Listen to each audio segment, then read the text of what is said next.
अस्सलाम नाज़रीन, जोर का जोड़ में आपको खुशामदीद कहेंगे। मैं हूं आपका मेज़बान उमैर बशीर। आज का जोर का जोड़ बात होगी। जोर का जोड़ तो पड़ चुका है पाकिस्तान और न्यूजीलैंड पहले वार्म अप मैच में।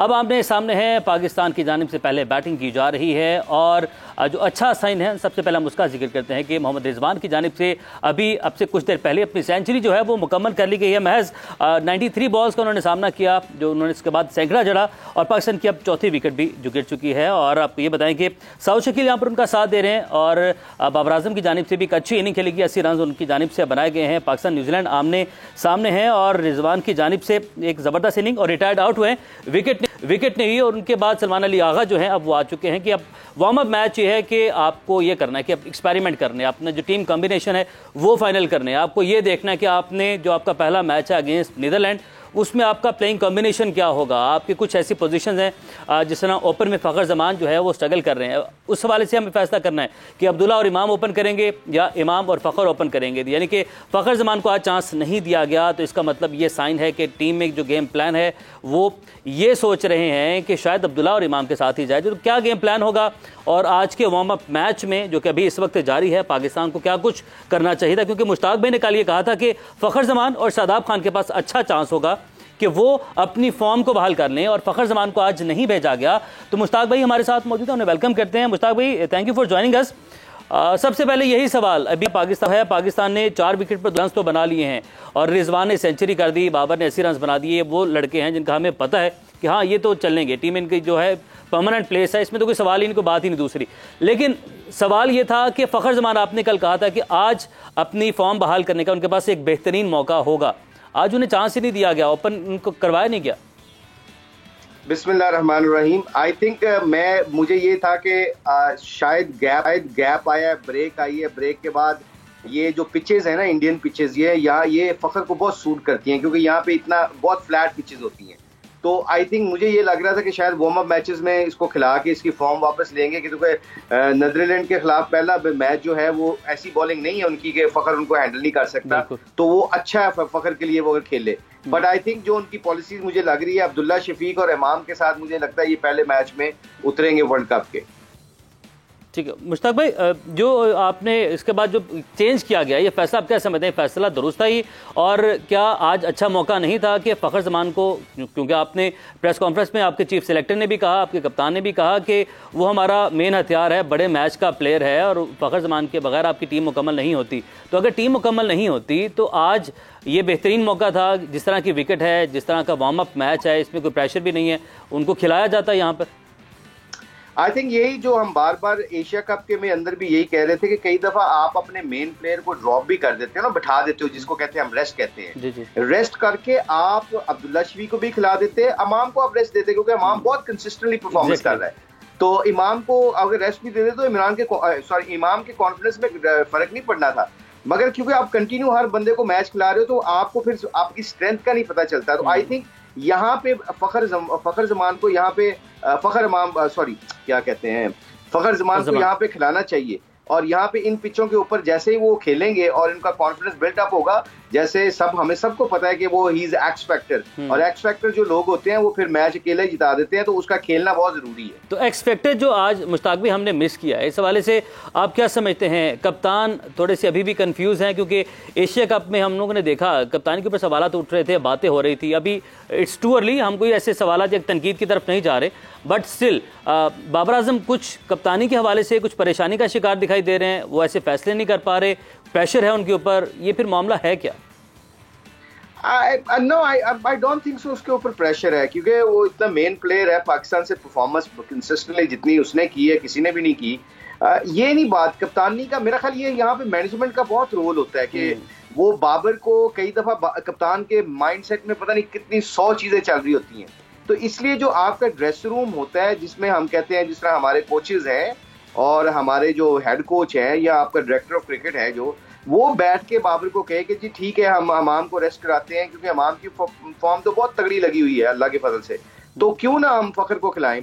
इसके लिए ऊपर आपको सबको एक सेम पेज पे आना हो और इसके लिए चांस लेना। जैसे अभी इंडिया ने लिया है, इंडिया ने 2 मैच अपने यंगस्टर्स के साथ खेल के जीत ली हैं, और फिर दोनों जब विराट कोहली और रोहित शर्मा आए हैं तो वो मैच भी हार गए, मगर वो वर्ल्ड कप की तैयारी कर रहे हैं। तो हमें भी वर्ल्ड कप की तैयारी के लिए फखर का 1-2 मैच खेलना टूर्नामेंट शुरू होने से पहले बहुत जरूरी होगा। अगर वो पहले मैच में ही डालेंगे और खुदा न खास्ता क्रिकेट है, अगर वो नहीं चलता तो फिर पाकिस्तान को नहीं पता चलना कि कहां पे जाना है, किस कॉम्बिनेशन तो के साथ। मुश्ताक भाई, ये कहीं ये इशारा तो नहीं है कि मतलब अब ये वाज़ेह हो गया कि शायद फखर जमान मैच ना खेलें, पहला मैच ना खेलें? हाँ, ऑफ कोर्स, जब आप अपने अब्दुल्ला शफीक को खिलाते हैं और आप अमाम के साथ जाते हो तो आप वो कॉम्बिनेशन के साथ जाते हैं ना कि हमारे पास ये 2-3 मैच हैं और पहले मैच से पहले हमने ये ट्राई करना, ये कॉम्बिनेशन कैसा चलता है, क्योंकि एशिया कप में ऑब्वियसली अब्दुल्ला शफीक ने 50 किया और उसका हक भी बनता है। मगर मैं हैविंग सेड दैट कि मुझे ये लगता है कि अमाम को आप रेस्ट दे देते, या बाबर खुद भी रेस्ट कर सकता था, कोई ऐसा मसला नहीं। रिजवान को रेस्ट दे देते, कोई दूसरा कीपर खिला सकते हैं, अमाम को आप कीपिंग भी करा सकते हैं। खुदा ना खास्ता देखे ना, रिजवान की तो फॉर्म बहुत अच्छी लगी हुई है अल्लाह की मेहरबानी से, तो रिजवान को आई थिंक रिजवान या अमाम या बाबर में से एक रेस्ट कर लेता और ये 3-4 लड़कों को खिला देते जिनकी फॉर्म नहीं लगी हुई, उनको खिला के डालते, उनको रन्स करवाते, ताकि आने वाले मैचों में इनके लिए आसानी हो जाए। इनके लिए आसानी जो होती है। हाफिज इमरान भी हमारे साथ मौजूद हैं, उन्हें भी खुशामदीद कहते हैं। हाफिज, बहुत शुक्रिया ज्वाइन करने के लिए। अच्छा हाफिज, हमारा जो अगला वार्म अप मैच है वो है अगेंस्ट ऑस्ट्रेलिया, और उस मैच में आप देख रहे हैं कि क्या इसी तरीके के माइंडसेट से हम जाएंगे? और बात हो रही है हमारी ओपनिंग के हवाले से, अगर हम ऑन पेपर बात करें ना तो हमारे पास, हम काउंट करें तो ओपनर्स एक लातादाद, एक बड़ा नंबर है जो कि ओपनर्स हमारे पास यहाँ पर इस वक्त टीम में मौजूद हैं। शान मसूद अभी टीम से बाहर हैं, हारिस के हवाले से कहा जाता है उनको भी ओपन करवा दी जाए, इमाम हैं, अब्दुल्ला हैं, फ़खर हैं, लेकिन हम स्ट्रगल भी ओपनिंग में ही कर रहे हैं। इसकी क्या वजह है और इसका हल हमें इस वार्म अप मैच में तलाश करना था, आज हमने क्या ये मौका मिस कर दिया? देखिए, इसकी वजह तो कोई भी नहीं है, सिर्फ एक ही वजह है कि फखर आउट ऑफ फॉर्म है, इसके अलावा तो कोई दूसरी वजह नहीं है। और फखर जमान की फॉर्म ही पाकिस्तान की ओपनिंग जोड़ी के लिए सबसे बड़ा मसला है, और पाकिस्तान की ड्रेसिंग रूम में और पाकिस्तान की मैनेजमेंट में, प्लेयर्स में अगर इसी हवाले से कोई भी परेशानी पाई जाती है तो फिर सिर्फ और सिर्फ फखर की फॉर्म है। फखर फॉर्म में वापस आ सकते हैं, जैसे आज उन्होंने ड्रॉप किया है, फखर को आराम का मौका दिया है। तो जब आप मुसलसल खेल रहे होते हैं, एक चीज ये जरूर हो सकती है कि बाज़ औक़ात इस तरह के प्लेयर्स अगर मैच से दूर होते हैं तो उनको अपने आप को कुछ नजरसानी का मौका मिलता है, कुछ आराम मिलता है। तो 1-2 मैचेस अगर वो बाहर बैठते हैं, वापस आते हैं तो उनकी फॉर्म लग भी जाती है कि आप नेट्स में लंबी बैटिंग कर लें, कुछ किस्म की चीजें कर लें, तो आपको कम से कम ये हो जाता है कि आप, वो एक चांस होता है। क्योंकि फखर की टेक्निक का तो इशू नहीं है, वो टेक्निकली तो वो बल्लेबाज नहीं है कि उनसे वो टेक्निक में कुछ उनकी खराबी आ गई है या उनको कुछ बॉल, उनका हैंड है, कोऑर्डिनेशन ठीक नहीं चल रहा, उनका टाइम ठीक नहीं चल रहा बुनियादी तौर पर। तो वो अगर बाहर बैठेंगे 1-2 मैच और फिर वापस आएंगे तो पाकिस्तान को उनसे अच्छी उम्मीदें रखनी चाहिए। लेकिन उसके साथ साथ अगर फखर जैसे आउट हो रहे थे तो अब्दुल्ला शफीक भी वैसे ही आउट हुए हैं आज। उन्होंने भी जो शॉट खेला है, जिस तरीके से उन्होंने अपना विकेट थ्रो किया है, मतलब वो पहले से प्लान शॉट के साथ निकल गए बॉलर की गेंद को एक्स्ट्रा कवर खेलने के लिए। तो मसला सिर्फ ये गोके आप कह रहे हैं कि पाकिस्तान के पास काफी सारे ओपनर्स मौजूद हैं, लेकिन वनडे क्रिकेट में पाकिस्तान की ये 3 ओपनर्स हैं जिनमें इमाम हैं, फखर हैं और उनके साथ अब्दुल्ला शफीक हैं। तो कोई गैर मामूली तब्दीली की पाकिस्तान को जरूरत भी नहीं होनी चाहिए। आप वर्ल्ड कप स्पेशलिस्ट प्लेयर्स के साथ ही जीतते हैं, और आपकी जो, जब आप मैचेस जीतते हैं तो आप अच्छे प्लेयर्स के साथ जीतते हैं, जब आप टूर्नामेंट जीतते हैं तो अच्छी टीमों के साथ जीतते हैं। तो पाकिस्तान को टूर्नामेंट अगर जीतना है तो अच्छी टीम एफर्ट की जरूरत होगी। अच्छी टीम तो हमने अपनी जो है इमरान वो चुन के उसका इंतखाब करके हमने भेज दिया है, अब उसको खिलाना कैसे है ये टीम मैनेजमेंट का, कप्तान का काम है। मुश्ताक भाई, जिस तरह कि अभी इमरान ने भी जिक्र किया अब्दुल्ला शफीक की विकेट का, और अगर हम इस विकेट का एनालिसिस करें, इस विकेट को देखें, तो क्या आप इस शॉट के ऊपर कमेंट करना चाहेंगे? क्योंकि तकरीबन हम ये कह सकते हैं, अगर हम सादा अल्फाज में इसको कहें कि नॉन क्रिकेटिंग टर्म में हम बात करें, आधी विकेट तक वो पहुंच गए थे अब्दुल्ला शफीक, और ये वो हम बात कर सकते हैं कि आपको ये जो कम एक्सपीरियंस है ये कहीं ना कहीं वर्ल्ड कप जैसे इवेंट्स में नुकसान पहुंचा सकता है। देखिए, एक तो आई एम रियली सॉरी, मैं देख नहीं सका उनका डिसीजन, उनको आउट होते देख नहीं सकता, तो मैं अपनी ओपिनियन कायम करते हुए मुझे हेजिटेशन हो रही है। बाकी रही जो पिचें हैं इंडिया की, और जिस तरह हाफिज इमरान साहब ने बात की है, बिल्कुल जेन्युइन बात की है कि आपका जो फखर है, Fakhar is like confidence kind of player है। उसका जो कॉन्फिडेंस है ना, अगर वो जब फखर को कॉन्फिडेंस आ जाता है ना, तो वो किसी भी बॉलिंग को लूट सकता है। बिल्कुल, आई थिंक फखर का सबसे इंपॉर्टेंट चीज जो मुझे लगती है, इट्स अ फाइन बैलेंस, जिसे हम कहते हैं ना फाइन बैलेंस, क्या उसको रेस्ट चाहिए। अभी एशिया कप के बाद आके उसको 8-10 जिसका गैप मिला है, अब इंडियन पिचों के ऊपर अगर अब्दुल्ला शफीक रन कर देता है और अमाम कर देता है, देन यू डोंट प्ले फखर। अब फखर को खिलाने के लिए आई थिंक उसको 2-3 मैच वर्ल्ड कप से पहले उन पिचों के ऊपर खेलना जरूरी होता है, ताकि उसको पता चले कि उसके बल्ले पे बॉल लग रही है। नेट में जितना मर्जी आप अच्छा खेल रहे हो, जब तक मैच में आपका मिडल नहीं होता, मैच में आपका स्कोर नहीं होता ना, फिर डाउट क्रिएट रहता है आपके अंदर, चाहे वो आप बॉलर हो चाहे बैट्समैन हो। तो फखर का खेलना बहुत जरूरी है before the big match. Australia वाले वार्म अप मैच में मुश्ताक भाई आप देख रहे हैं मौका मिलेगा फखर को? 100 मुझे तो लग रहा है डेफिनेटली मिलेगा, क्योंकि मुझे लगता है कि आप रिजवान की भी फॉर्म माशाल्लाह लगी हुई। रिजवान ने उधर भी स्कोर किया था, एशिया कप में भी 1-2 मैचों में रन किए थे।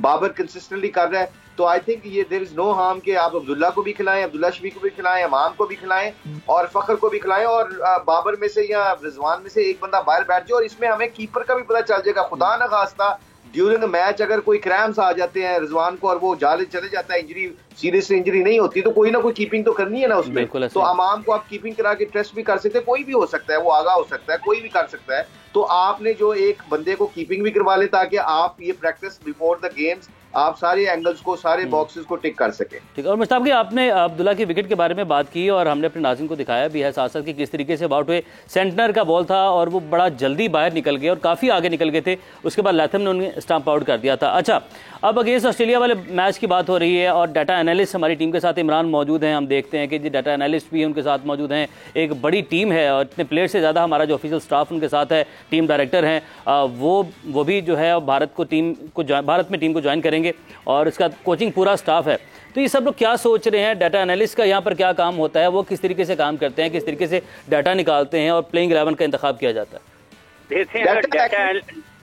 अच्छा, हाफिज साहब से पूछा आपने? सॉरी जी, मैंने कहा जी डेटा एनालिस्ट अगर इतना ज्यादा मददगार हो ना फॉर्म में वापसी के लिए, तो प्लेयर की फॉर्म वापस आ जाए।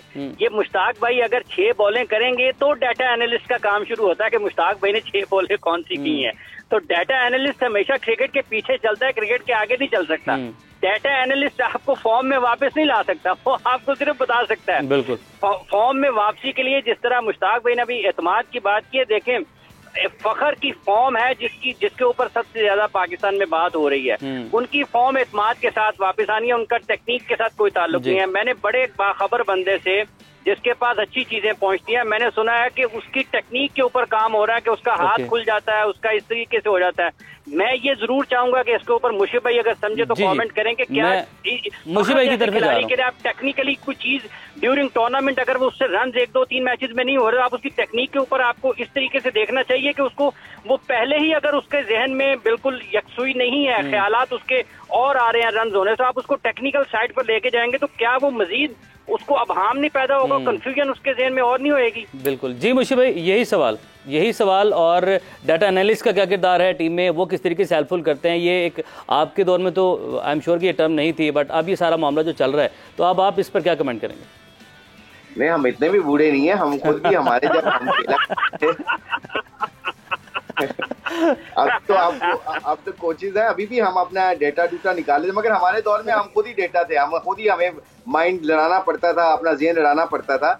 बट ये पॉइंट बड़ा इंपॉर्टेंट पॉइंट है जो आप लोग डिस्कस कर रहे हैं, इट्स वेरी सीरियस मैटर। अच्छा, होता है क्या है, डाटा जो आप निकालते, जो आपके एनालिस्ट डाटा निकालते हैं, वो 70% आपने ऑपोजिशन का निकालना होता है कि कौन सी आपकी ऑपोजिशन है, इस पिचों के ऊपर कौन से बॉलर के खिलाफ कौन सा बैट्समैन इफेक्टिव है। सो आपने उसके ऊपर कोचेस, जो एनालिस्ट होता है वो कोचेस को फीडबैक देता है कि Abdullah Shafique for example left arm spinner के खिलाफ अच्छा नहीं खेलता, तो न्यूजीलैंड वाले कहेंगे कि आते ही उसके खिलाफ लेफ्ट आर्म स्पिनर लगा दो, ताकि वो उसको आते ही उसको अटैक करके उसको आउट किया जाए, क्योंकि उसके नंबर जो होते हैं ना, जो डाटा होता है वो लेफ्ट आर्म स्पिनर। मुश्ताक भाई, आपकी बात कता कलामी के माजर, लेकिन यानी कि मुल्तान सुल्तान की कामयाबी की वजह भी यही है क्योंकि मुल्तान सुल्तान जो है वो डाटा के ऊपर बड़ा यकीन रखती है, डाटा एनालिसिस बड़ा स्ट्रॉन्ग है मुल्तान सुल्तान का।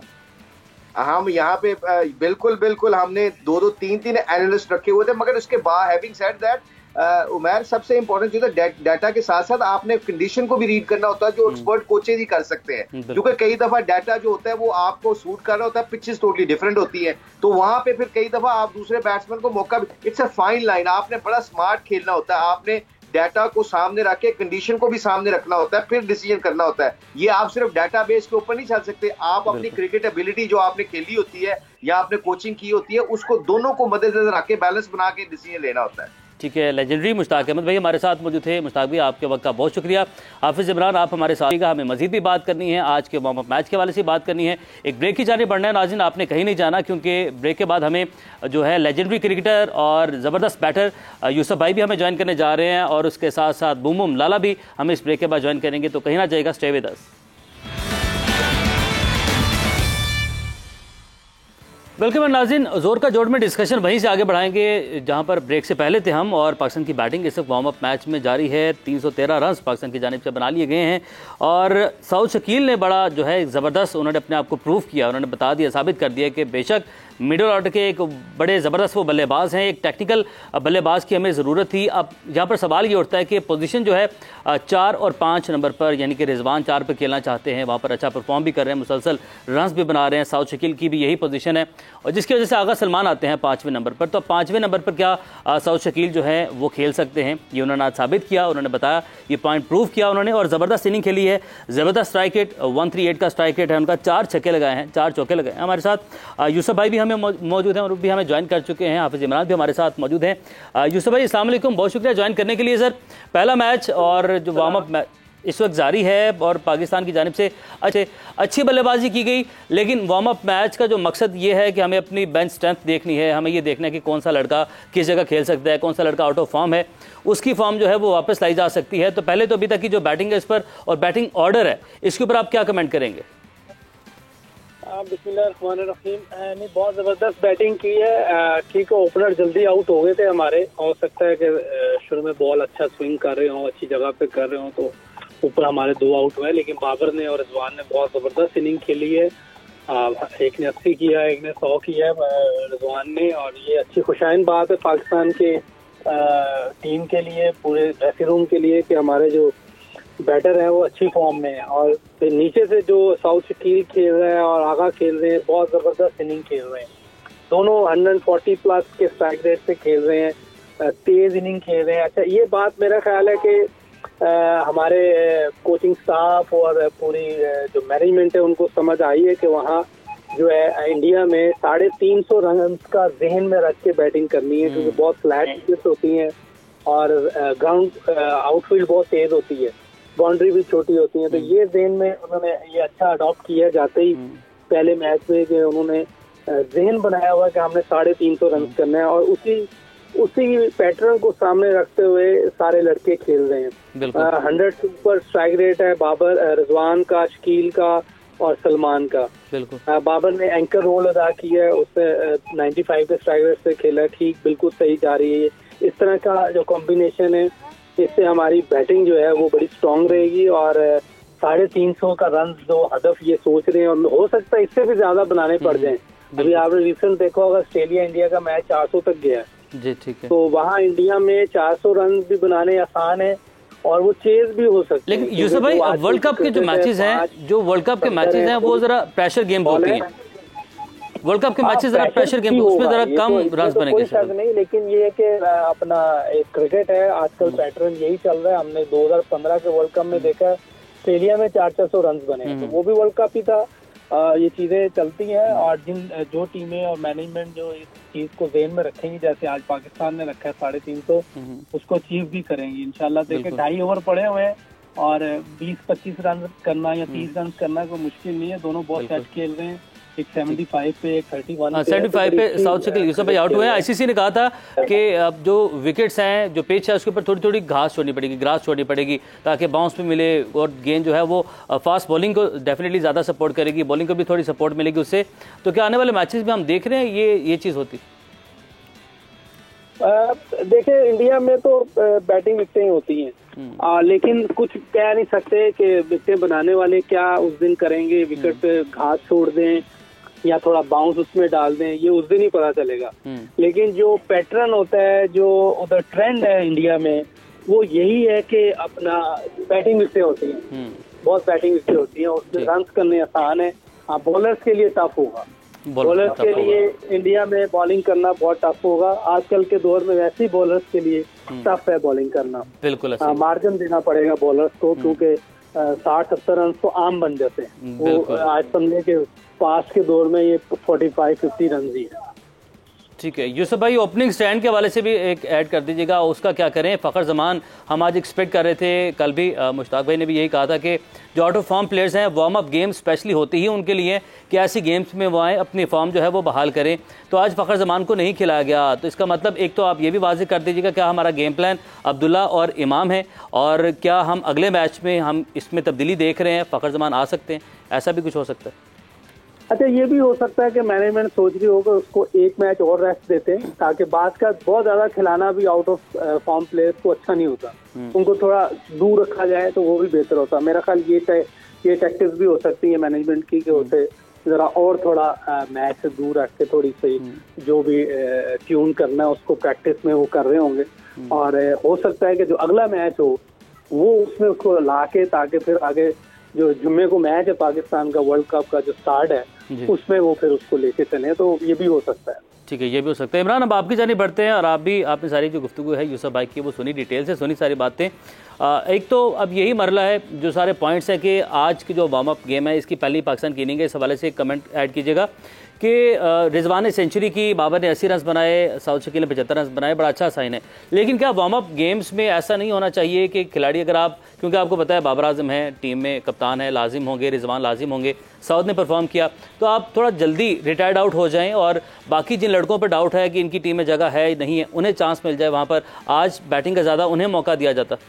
देखिए, प्रैक्टिस मैचेस को इस्तेमाल करने का एक तरीका ये भी है, लेकिन इस मैच में जो रन्स हुए हैं पाकिस्तान के, आप उसके पैटर्न्स चेक कर लें और उसका तरीकाकार चेक कर लें, और जिन्होंने रन्स किए हैं उनकी बैटिंग को देख लें। पाकिस्तान में ये जो पावर हिटिंग का इंट के ऊपर जितना भी काम होता है ना, इतना ये लफ्ज इस्तेमाल होते हैं, ये जरूरत से ज्यादा में स्किल इसके पीछे चली जाती है। आज रन्स किसने किए हैं? बाबर आजम ने किए हैं। किसने किए हैं? रिजवान ने किए हैं। किसने किए हैं? सऊद शकील ने किए हैं। तो ये कौन है? तीनों बल्लेबाज ये टेक्निकली अच्छे हैं, मतलब बाबर और सऊद को तो आप कह देना कि वो बहुत ज्यादा अच्छे हैं, और रिजवान भी वो पावर हिटर नहीं है। तो पाकिस्तान की टीम को ये देखने की जरूरत है कि आपने किस तरीके से अपनी टीम को इस टूर्नामेंट में चलाना है। वही लोग पाकिस्तान के लिए परफॉर्म करने के उनके इम्कान ज्यादा होंगे, और दुनिया भर में भी ये चल रहा है, जो टेक्निकली करेक्ट खेलते हैं, जो कम रिस्क वाली क्रिकेट खेलते हैं, जो ग्राउंड शॉट्स के ऊपर रहते हैं, जो अपनी विकेट की वैल्यू करते हैं, गैर जरूरी तौर पर उल्टे सीधे शॉट खेलने की बजाय। बिल्कुल ठीक है यूसुफ भाई, ये इसकी तरफ लेकर जाते हैं। ठीक है यूसुफ भाई, यही बात लेकर आपकी जाने बढ़ते हैं, और आज जैसे कि इससे पहले आपने जिक्र किया कि इंडिया है, इंडियन ग्राउंड्स में ज़्यादा रन्स बनेंगे, हाई स्कोरिंग मैचेस हम एक्सपेक्ट कर रहे हैं, 350 इवन 400 का भी माइंड में रखना होगा। और अगेन मैं आता हूँ अपनी ओपनिंग के ऊपर, आज हमने पहला 50 72 गेंदों पर बनाया है। अगर हम अपने पहले 50 रन की बात करें, यानी कि 12 ओवर्स में हमने पहले 50 रन मुकम्मल किए हैं, तो हमारा ओपनिंग क्यों स्ट्रगल कर रही है? हम ऑन पेपर देखते हैं हमारे पास बड़े ज़बरदस्त नाम आते हैं, हमें पता नहीं कि कौन से ओपनर खेलेंगे। अगर इमाम फ़खर खेलते हैं तो अब्दुल्ला जैसे बैटर को बाहर बैठना पड़ेगा, शान मसूद हैं, हारिस की बात होती है कि वो भी ओपनर प्लेयर हैं, तो नाम इतने ज़्यादा हैं लेकिन अभी तक वो परफॉर्म नहीं कर पा रहे, और ये स्लो स्टार्ट, इसको हम कैसे जो है शिफ्ट कर सकते हैं अपने गेयर? देखिए, ये सारे बैटर्स ने परफॉर्म किया। इमाम की 50+ एवरेज है, फखर की 45 से ऊपर एवरेज है। बात का आप कुछ ऐसे पैचेस आ जाते हैं कि जहां आपसे ऐसा परफॉर्म नहीं हो पा रहा था, जो तवक्कुआत सारी अवाम को, मीडिया को या टीम को होती है, हो जाता है क्रिकेट में, ये अप्स एंड डाउन चलते रहते हैं। लेकिन उम्मीद है कि वर्ल्ड कप जब स्टार्ट होगा तो इंशाल्लाह यही लड़के परफॉर्म करेंगे, और मैनेजमेंट भी देख रही होगी इन सारी चीज़ों को, और ये लोग भी, लाजमी बात है जो प्लेयर खेलने जाता है वो चाहता है कि वो अच्छी परफॉर्म करे, ज़्यादा से ज़्यादा रन करे, ताकि टीम को भी फायदा हो, अपने लड़के की सेल्फ रिस्पेक्ट भी होती है, ये सारी चीजें भी होती है। बिल्कुल ठीक। तो आई एम श्योर कि ये सारे कोशिश कर रहे होंगे, मेहनत कर रहे होंगे इंशाल्लाह। और यूसुफ भाई, ये भी अब क्योंकि हमने एक अच्छा टारगेट जो है वो बना लिया, जैसे कि अभी आप भी कह रहे थे कि 350 हमारा जो है वो माइंड में है, और तकरीबन हम 350 तक पहुँच सकते हैं, पहुँच जाएंगे आसानी से। तो अब बॉलिंग अटैक हमें फाइनल करना है। शाहीन के साथ नया गेंद कौन शेयर करेगा? अब नसीम नहीं है, अब हमें अपने प्लान बी की तरफ जो है जाने बढ़ना होगा। तो क्या प्लान बी हो सकता है? कौन नया बॉल करेगा? हसन करेंगे नया बॉल शाहीन के साथ, और आज के मैच में हमें किस प्लान के साथ उतरना चाहिए? हसन भी कर सकता है, हारिस भी कर सकता है, दोनों कर सकते हैं, और मेरे पास दोनों पुराने बॉल पे भी अच्छे हैं। अगर आप देखें तो हसन अली रिवर्स स्विंग भी बड़ी अच्छी करता है, इसी तरह हारिस भी। तो ऑप्शन तो देखें, आप इन दोनों में से किसी एक को करवाना ही पड़ना है आपको। ये डिपेंड करता है मैनेजमेंट किस पे कॉन्फिडेंस है नया बॉल कराने का। मुझे लग रहा है, हो सकता है मैं गलत हूँ, मुझे लग रहा है हसन को शायद नया बॉल करा दें, क्योंकि उसका जो है टेस्ट क्रिकेट थोड़ी उससे महज ज्यादा खेली हुई है, हारिस से इसका भी एज हो सकता है, और एक्सपीरियंस भी है पुराना, उससे हारिस से ज्यादा एक्सपीरियंस प्लेयर है, और हारिस ने जो पीछे जितनी भी परफॉर्मेंसेस दी हैं वो मिड फर्स्ट चेंज पे दी। हो सकता है कि हसन अली को वो शायद दे दें नया बॉल साथ अपना शहीनशाह के। ठीक। और इमरान आप बताइएगा, उसामा मीर या शादाब में से आप किसको देख रहे हैं आता हुआ, क्योंकि शादाब भी इंटेग्रल पार्ट है टीम का, ये कहा जाता है, कप्तान है, चीफ सेलेक्टर है सबकी जानिब से, लेकिन उसामा मीर भी जो है उन्होंने अपने आप को हर सतह पर उन्होंने साबित किया कि बिल्कुल वो डिज़र्व करते हैं जगह। तो हमें ये वार्म अप मैच में देखना होगा शादाब कैसा परफॉर्म करते हैं, या हम कुछ मैचेस में देखेंगे, क्योंकि नायब कप्तान भी अब वही हैं। देखिए, वाइस कप्तान को और एक ऐसे खिलाड़ी को जो 2-3-4 बरस से मुसलसल टीम के साथ हो, वर्ल्ड कप में आप बिल्कुल उसको दीवार के साथ लगा नहीं सकते। वाइस कप्तान को शान मसूद को हमने बाहर बिठाया था एक बार, शान मसूद वाइस कप्तान थे, तो वो किसी और अंदाज की गुफ्तगू है। जब आप शान मसूद का हवाला लेते हैं वो किसी और तरफ बात निकल जाती है, लेकिन यहाँ और वो पाकिस्तान की टीम का मुस्तकिल हिस्सा भी नहीं है, वो इन आउट का शिकार रहे हैं। जहाँ तक ताल्लुक शादाब खान का है ना, ये पाकिस्तान के लिए वाइट बॉल क्रिकेट मुसलसल खेलते हुए चले आ रहे हैं, और फिर वो जो एक कप्तान का एतमाद है वो उनके ऊपर ज्यादा है। और जब आप 3-4 साल से इकट्ठे और एक ही टीम के लिए खेलते हुए आ रहे हों, आप एक ही तरह से सोच रहे हो, तो आपको ड्रॉप करना जरा मुश्किल हो जाता है। कप्तान का एतमाद है उनके ऊपर और वो खेलते हुए नजर आएंगे। और अब चूंकि जब हम वर्ल्ड कप की तरफ बढ़ गए हैं, आज हमने उसका मुहिम का बाकायदा तौर पर आगाज कर दिया है। अब शादाब से उम्मीदें हैं, जो कप्तान ने एतमाद उसके ऊपर जिसका इजहार किया है, अब तो उसने उसको दुरुस्त साबित करना है, अपने इंतखाब को दुरुस्त साबित करना है, अपनी सलाहियतों का उसने इजहार करना है, क्योंकि पाकिस्तान के जीत के लिए शादाब के 10 ओवर बड़ी अहमियत रखते हैं, क्योंकि इनिंग्स के दरमियानी हिस्से में उसने रन करने हैं, वो सलाहियत तो उसमें है, इसमें तो कोई शक नहीं है। अब तो हमें ये ख्वाहिश और दुआ करनी चाहिए कि वो परफॉर्म करते हैं। उसामा को अगर खिलाना पड़ता है तो उन्होंने भी पाकिस्तान के लिए विकेट लेनी। अब तो इन सब खिलाड़ियों के ऊपर हमारी नजरें हैं कि ये अपनी सलाहियतों के मुताबिक पेश करें और पाकिस्तान के लिए कामयाबी हासिल करें। अब इन सब के ऊपर हमारी नजरें। यूसुफ भाई, बस एक कमेंट मुझे आपसे मुख्तसरन एक लास्ट कमेंट कर दीजिएगा, क्या हम इंडिया की पिचेस में, क्योंकि आप वहाँ पर खेल चुके हैं बहुत ज्यादा, 4 फास्ट बॉलर्स खिला सकते हैं? डिपेंड करता है सर्विस पे, लेकिन अगर रवायती विकेटें इंडिया की तो फिर उस पे नहीं, उस पर नहीं। ठीक है यूसुफ भाई, बहुत शुक्रिया आपके वक्त के लिए। हाफिज इमरान हमारे साथ मौजूद थे, आपका भी बहुत की जानिब से वार्म अप, अपने से वार्म अप। गेम में अभी जो बल्लेबाजी है इस वक्त जारी है, ज़बरदस्त जो है परफॉर्म किया गया है, और बैटिंग में 350 का जो यूसुफ भाई कहते हैं कि टारगेट जो है वो सेट किया गया है, उस टारगेट की जानिब हम जा रहे हैं। 12 रन गालिबन और मजीद दरकार होंगे 350 बनाने के लिए, तो ज़बरदस्त बल्लेबाजी की गई है। रिजवान ने शानदार सेंचुरी स्कोर की थी। तो नाज़रीन, ये था आज का जोर का जोड़। अपना बहुत सारा ख्याल रखें। अल्लाह हाफ़िज़।